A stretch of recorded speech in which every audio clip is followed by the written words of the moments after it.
ini Kak, kami ada tugas kan dari guru penggerak, ini modul 3.1 tentang pengambilan keputusan berbasis nilai-nilai kebajikan sebagai pemimpin Kak. Jadi saya butuh waktu Bapak ini sebentar untuk melakukan wawancara beberapa pertanyaan. Siapa ya? Boleh ya? Ini Pak, kita mulai aja ya langsung dengan pertanyaan pertama. Selama ini, selama Bapak menjadi pemimpin ya di sekolah kita, bagaimana cara Bapak dalam mengidentifikasi kasus-kasus yang berupa dilema etika atau bujukan moral? Baik Bu, jadi selama kita menjadi kepala sekolah di sini, mungkin yang namanya kasus dilema etika ini memang kasusnya rumit, karena kita harus mengambil suatu keputusan di mana benar itu dengan yang benar, sehingga kita memang harus memiliki cara atau trik supaya bisa mengambil apa keputusan yang terbaik untuk sekolah. Jadi sebelumnya memang kita harus menganalisis dulu kasusnya, bagaimana kasusnya, dan setelah kita analisis barulah nanti kita bisa mencari solusinya itu dengan berbagi dengan teman, berdiskusi dengan teman yang lain, sehingga nanti bisa mengambil satu kesimpulan yang terbaik untuk sekolah. Mungkin itu. Oke, baik Bapak. Berarti karena untuk dilema etika ini dia ini Pak ya, kayak Bapak bilang tadi, maksudnya benar melawan benar ya Pak ya. Jadi tidak ada yang salah ya dari keputusan yang kita ambil. Jadi, itu yang membuat rumitnya itu karena dilema, kita ya? Dilema kita. Oke, baik Bapak. Selanjutnya, selama ini bagaimana cara Bapak dalam menjalankan pengambilan keputusan di sekolah ya, terutama untuk kasus yang dimana memiliki dua kepentingan yang sama gitu Pak? Baik, kalau memang seperti yang kami sampaikan tadi dari awal, karena ini kasusnya ini rumit, karena harus mencari yang terbaik di antara yang benar. Jadi mungkin yang paling penting kita lakukan itu tadi adalah berdiskusi dengan teman-teman dulu. Di sini nanti kita akan ada tim, ada misalnya yang namanya ada wakil kurikulum, ada wakil kepala sekolah, ada yang berhubungan dengan humas segala macam. Jadi inilah yang kita bicarakan bersama, sehingga nantinya apa yang kita putuskan benar ini adalah yang terbaik untuk sekolah. Jadi kita tidak menampilkan yang satu lagi tadi salah, tetapi mencari yang benar di atas yang benar, seperti itu. Berarti selama ini diskusi dulu Pak ya dengan tim yang Pak bilang tadi ya, dengan wakil kepala ya, kurikulum, dengan humas, segala sesuatu setelah didiskusikan baru diambil sebuah keputusan yang paling benar Pak ya. Yang paling benar. Makanya kita harus tahu dulu masalahnya apa, baru nanti kita cari solusi yang terbaik. Oke, baik Bapak. Jadi langkah-langkah atau prosedur seperti apa nih yang selama ini Bapak lakukan dalam pengambilan keputusan? Baik, selama ini kita memang sama-sama mengetahui kepala sekolah ini adalah sebagai pimpinan, tetapi kita tidak bisa menampilkan juga pimpinan ini bukanlah segala-galanya. Jadi segala sesuatu untuk mengambil keputusan kami selalu yang namanya selalu mengedepankan musyawarah dan mufakat. Jadi kita selalu berdiskusi dengan teman-teman sejawat, berdiskusi dengan guru-guru yang ada, yang namanya semua untuk kepentingan sekolah. Jadi kita selalu bermusyawarah dengan warga sekolah, baik itu guru, TU, komite sekolah, dan juga termasuk dengan siswa. Jadi seperti itu. Oke, baik. Berarti tidak langsung serta-merta Bapak mengambil sendiri ya. Pokoknya tetap mengutamakan diskusi ya, mufakat dulu ya. Baik Bapak ya, pertanyaan selanjutnya ya Pak, hal apa saja nih yang selama ini Bapak anggap efektif dalam mengambil sebuah keputusan, terutama yang menyangkut kasus dilema etika ini Pak? Baik Bu, mungkin hal efektif yang bisa kita lakukan selaku kepala sekolah itu adalah yang pertama, kita harus melibatkan semua pihak dalam menyelesaikan masalah, dan yang kedua, kita harus bisa memastikan bahwa semua orang harus tahu dulu tentang persoalan-persoalan yang terjadi di sekolah ini. Jadi setelah kita melibatkan orang sudah tahu apa persoalannya, kita juga bisa memilah nanti mana yang memang setuju tentang hal ini dan mana yang setuju, yang tidak setuju tentang persoalan yang terjadi. Barulah setelah itu, setelah kita identifikasi beberapa hal itu, kita bisa membuat keputusan, dan keputusan itu tentulah keputusan yang adil yang kita buat. Dan tentunya nanti kita selaku kepala sekolah juga akan ada kekurangannya, sehingga kita tidak bisa mengakomodir seluruh guru harus sesuai dengan keinginan dia. Oke, baik Bapak. Berarti tadi sebelum mengambil sebuah keputusan, berarti ibaratnya melibatkan ya semua yang ada di sekolah ini dan yang terlibat ya Pak ya dalam ini ya, supaya bisa mengambil suatu keputusan. Oke, baik Bapak. Selanjutnya nih Pak, tadi hal efektif. Nah sekarang yang menjadi tantangan Bapak nih dalam mengambil keputusan, terutama untuk kasus dilematika ini bagaimana Pak? Apa tuh? Mungkin tantangan yang terberat dalam mengambil keputusan yang namanya dilema etika ini, kan kita sama-sama tahu dulu bahwasanya dilema etika ini bukan antara benar dan salah. Jadi kita harus mencari yang baik dari yang terbaik. Jadi mungkin tantangan kita nanti, kita selaku kepala sekolah ini dalam membuat keputusan, kita harus bisa menghindari konflik antara pihak-pihak yang terlibat pada persoalan ini. Sehingga tantangannya lagi ke depan, tantangan yang paling besarnya adalah tentulah keputusan nanti tidak bisa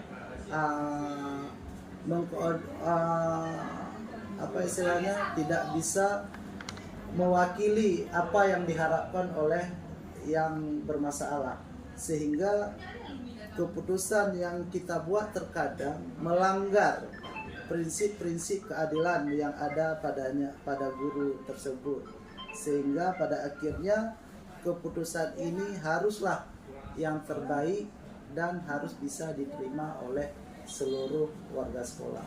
Oke, baik Pak, berarti tantangannya ditakutkan ya, karena dalam dilema etika ini tidak ada benar dan salah Pak ya. Jadi dari keputusan yang diambil itu ditakutkan tidak adil terhadap keputusan itu. Oke, baik Bapak.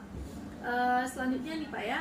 Nah, ketika mengambil sebuah keputusan pada kasus dilema etika itu Pak, nah ada nggak jadwal tertentu mungkin yang Bapak gunakan untuk mengambil, atau langsung pada saat permasalahan itu muncul?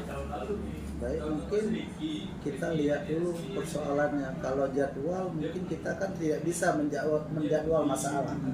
Jadi persoalannya nanti ketika ada masalah, ini adalah penyelesaiannya.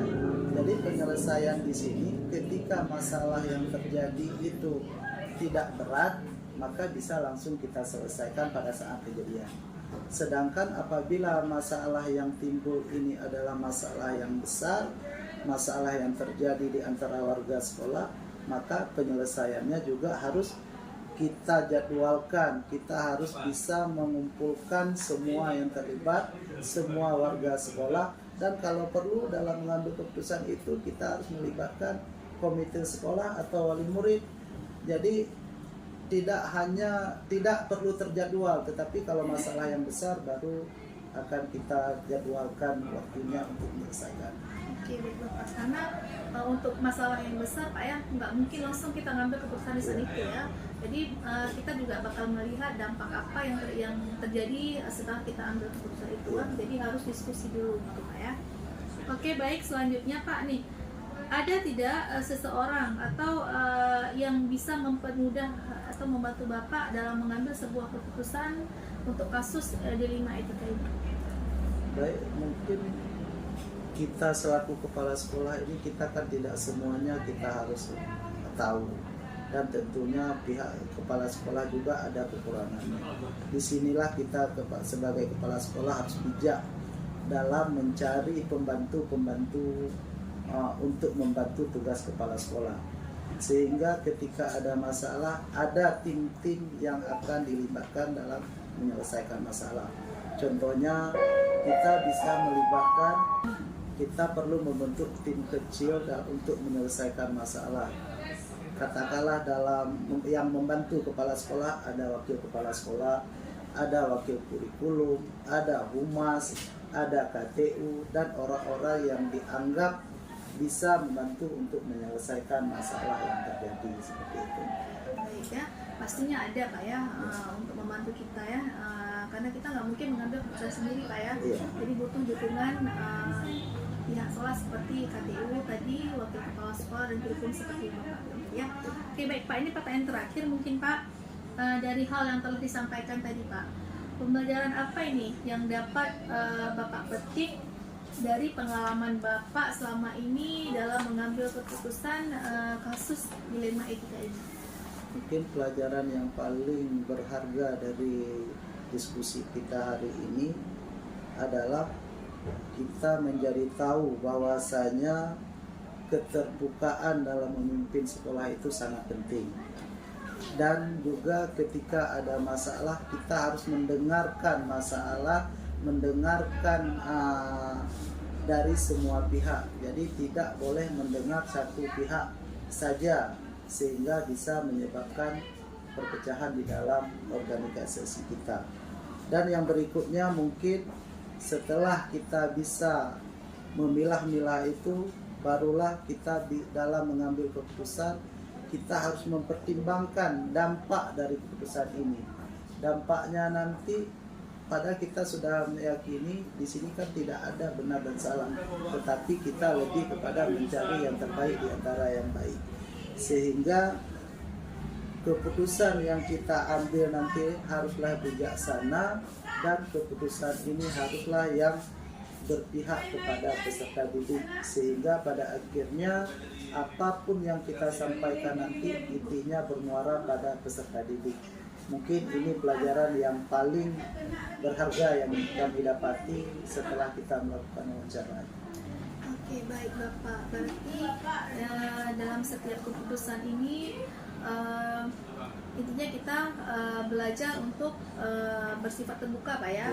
Dalam pengambilan keputusan kita harus terbuka, kemudian menjalin komunikasi yang baik gitu Pak ya. Dan keputusan, karena di sini tidak ada keputusan yang salah ya, jadi diambil dari antara keputusan itu diambil yang terbaik Pak ya, yang dimana pada akhirnya itu yang terbaik bagi berpihak kepada peserta didik. Oke ya.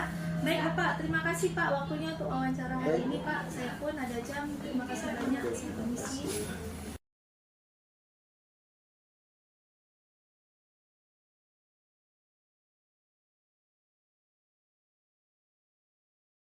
Pak, dalam rangka menyelesaikan tugas demonstrasi kontekstual modul 3.1 pengambilan keputusan berbasis nilai kebajikan sebagai pemimpin Pak. Bersedia Bapak meluangkan waktu sebentar Pak untuk saya wawancara? Alhamdulillah saya bersedia Bu, yang untuk Ibu wawancarai tentang tugas yang Ibu ajukan tersebut. Oke, baik Pak, alhamdulillah. Terima kasih Pak ya untuk waktunya. Bisa kita mulai terus Pak sekarang? Ya, silakan Bu. Oke, baik Bapak. Nih pertanyaan pertama Pak ya. Selama ini Pak, selama Bapak menjadi kepala sekolah Pak, bagaimana cara Bapak dalam mengidentifikasi kasus-kasus ya yang merupakan dilema etika atau bujukan moral Pak? Ya Bu, ini keputusan yang kami ambil ya. Jika ada sesuatu permasalahan yang terjadi di sekolah, saya itu baru tahu kalau ada yang namanya dilema etika dan bujukan moral. Nah, di mana dilema etika adalah pengambilan keputusan yang mana keputusan tersebut kita ambil benar vs benarnya. Kemudian ada juga yang namanya bujukan moral Bu ya. Jadi pengambilan keputusan yang diambil pada permasalahan tersebut ternyata ada benar vs salahnya. Nah, setelah kedua-duanya dapat saya mengambil kesimpulan bahwa ternyata setiap mengambil keputusan itu benar semua. Berarti dilema etika itu ketika mengambil keputusan Pak, itu tidak ada yang salah Pak ya? Ya, tidak ada salah. Tidak ada yang salah dari keputusan yang kita ambil itu Pak ya? Oke, baik Pak. Kita masuk pertanyaan selanjutnya Pak ya. Ya, Bu. Selama ini bagaimana Bapak dalam menjalankan keputusan di sekolah Bapak ya, terutama untuk kasus-kasus di mana ada dua kepentingan yang sama-sama benar atau kedua-dua keputusan itu sama-sama bernilai kebajikan Pak? Ya Bu, selama ini di sekolah kami jika ada sesuatu permasalahan atau kasus-kasus ya, sebelum kami mengambil keputusan, tentu kami ada tim ya, tim di sekolah yang khusus untuk dengan menangani kasus-kasus yang terjadi di sekolah ya. Jadi biasanya saya itu mengajak beberapa orang dari tim yang ada di sekolah ya untuk berdiskusi. Kemudian juga kami akan mempertimbangkan semua sisi dari permasalahan tersebut dan tentunya dampaknya sebelum diskusi itu, sebelum kami mengambil kesimpulan keputusan tersebut. Oke, baik Pak. Berarti nggak mungkin ya Bapak mengambil keputusan sendiri ya. Otomatis Iya. duduk dulu diskusi dengan tim ya, di Iya. sekolah beberapa orang gitu untuk dilihat dampak ketika diambil keputusan ini dampaknya seperti apa gitu Pak ya. Oke, baik Pak. Selanjutnya Pak, langkah-langkah atau prosedur seperti apa nih yang biasa Bapak lakukan selama ini sebelum mengambil sebuah keputusan? Ya, selama ini kalau kami mengambil sebuah keputusan ya terhadap kasus-kasus yang terjadi di sekolah kami ini, tentu yang pertama kami akan mencari informasi dulu ya, memetakan informasi mana saja kasus-kasus tersebut yang terjadi di sekolah ini. Kemudian setelah kami mencari informasi dan kami akan mengidentifikasi nilai-nilai yang bertentangan terhadap kasus-kasus tersebut. Kemudian selanjutnya barulah kami akan mempertimbangkan dampak keputusan untuk semua semua orang yang ada di sekolah kami ini, baik itu nanti mempertimbangkan kebutuhan siswa, kemudian mempertimbangkan nanti guru dan lain sebagainya. Dan setelah kami mempertimbangkan, baru nanti kami akan berdiskusi ya dengan Dewan Guru pada saat rapat untuk menentukan keputusan tersebut. Dan tentu setelah kami berdiskusi, kami akan membuat perencanaan ya, bagaimana kasus tersebut. Setelah kami berdiskusi, kami rencanakan untuk mengambil keputusan yang mana yang terbaik, begitu. Oke, berarti tidak langsung Pak ya, ada tahap-tahapan yang memang harus kita lalui Iya, Pak ya dalam pengambilan keputusan tersebut ya. Oke, selanjutnya Pak ya, hal apa saja yang selama ini Bapak anggap itu efektif dalam mengambil keputusan pada kasus yang berupa dilema etika? Ya, hal saja yang selama ini saya anggap efektif ya pada saat kami mengambil keputusan dalam kasus-kasus yang terjadi di sekolah. Tentu kami akan dengan mempertimbangkan situasi ya dan kepentingan yang terlibat. Jadi pada saat kami mengambil pengambilan keputusan tersebut, kami akan mempertimbangkan dulu apa efeknya, apa dampaknya kepada siswa dan apa dampaknya kepada sekolah. Jadi bukan hanya langsung kami mengambil keputusan tanpa mempertimbangkan. Tapi kami akan mempertimbangkan dulu. Oke, baik Bapak. Selanjutnya Bapak, hal apa saja nih yang selama ini merupakan tantangan Bapak dalam mengambil sebuah keputusan pada kasus, terutama pada kasus yang dilema etika ini Pak? Iya, ini sering ya saya alami ya pada saat ada kasus-kasus yang terjadi di sekolah. Kemudian pada saat kami mengambil keputusan pasti ada pertentangan Bu. Ya, terutama pertentangan kepada hati nurani Bu ya, di mana keputusan yang diambil terkadang melanggar prinsip keadilan Bu bagi anggota yang lain. Misalnya ada sesuatu kasus, kemudian kasus tersebut kami lakukan pengambilan keputusan. Ada juga sebagian menganggap bahwa pada saat kami menangani kasus tersebut ada keistimewaan, sehingga akan menyebabkan terjadinya pilih kasih ya, kecenderungan sosial bagi pihak lain. Itu mungkin tantangan yang kami hadapi pada saat pengambilan keputusan. Iya. Oke Pak, berarti ada ya Pak tantangannya ya. Bisa Iya. kita ketika mengambil keputusan ini ternyata melanggar aturan sekolah misalnya gitu Pak ya. Iya, iya. Padahal kalau kita mengambil keputusan yang bertentangan dengan sekolah, ada rasa kasihan tadi ya Pak ya terhadap Iya. si anak tadi ya. Oke, baik Pak. Selanjutnya nih Pak, apakah Bapak memiliki sebuah jadwal tertentu dalam sebuah penyelesaian kasus berupa dilema etika, atau apakah Bapak langsung menyelesaikan di tempat atau misalnya ada jadwal tertentu gitu untuk mengatasi permasalahan itu? Baik Bu, dalam permasalahan keputusan yang saya ambil, kalau seandainya kasus-kasus tersebut ringan Bu ya, tidak berdampak ke seluruhnya, mungkin bisa langsung pada saat itu akan kami lakukan pengembalian keputusannya. Nah, jika kasus tersebut dampaknya besar, membutuhkan waktu, tentu akan kami buat jadwal untuk kami melakukan pengembalian keputusan. Keadaan nanti pada saat rapat dewan guru, pada saat rapat dewan guru, tentu kami akan menjadwalkannya. Berarti untuk permasalahan itu tidak sama rata Pak ya, langsung tergantung kasus Pak ya. Iya. Berarti kalau kasus ringan dia bisa langsung saat itu ya. Sementara kasus yang berat mungkin butuh diskusi dengan tim tadi Pak ya. Oke, baik. Selanjutnya ya Pak ya. Adakah seseorang gitu atau faktor-faktor apa ini yang selama ini mempermudah Bapak dalam pengambilan keputusan, terutama dalam kasus yang berupa dilema etika ini Pak? Dalam mengambil keputusan, tentu saya kan bukan orang yang super ya.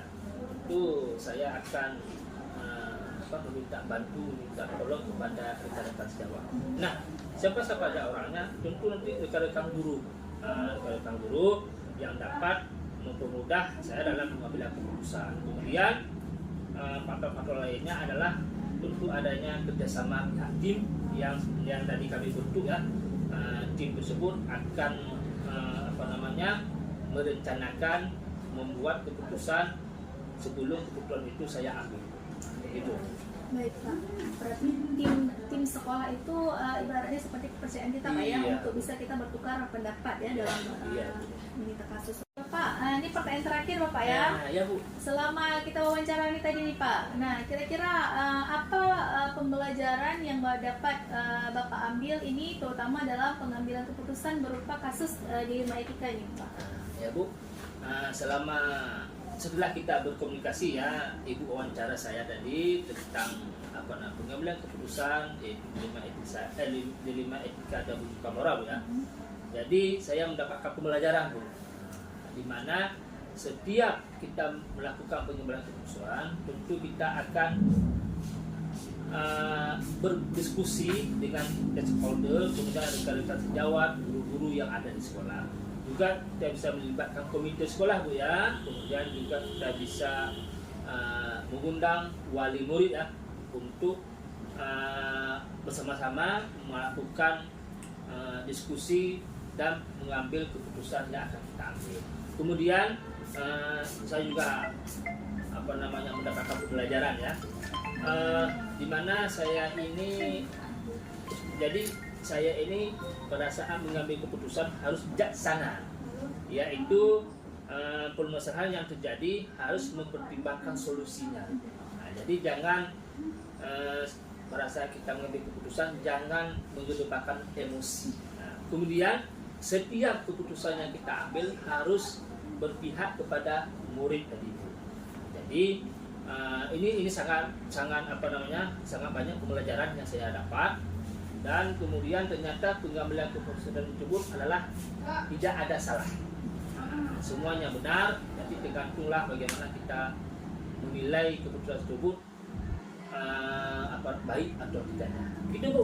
Oke, baik Bapak. Terima kasih banyak Bapak atas waktunya hari ini Bapak ya. Ya Bu. Dalam waktu wawancara Bapak ini sudah saya ambil waktu Bapak sedikit ya. Semoga dengan beberapa pertanyaan tadi bisa menambah pengalaman kita ya, pembelajaran kita ya, untuk kita terapkan terutama sebagai Bapak ya, sebagai pemimpin. Iya. Oke. Baik Bapak, terima kasih Bapak, saya permisi Pak. Terima kasih banyak Pak waktunya.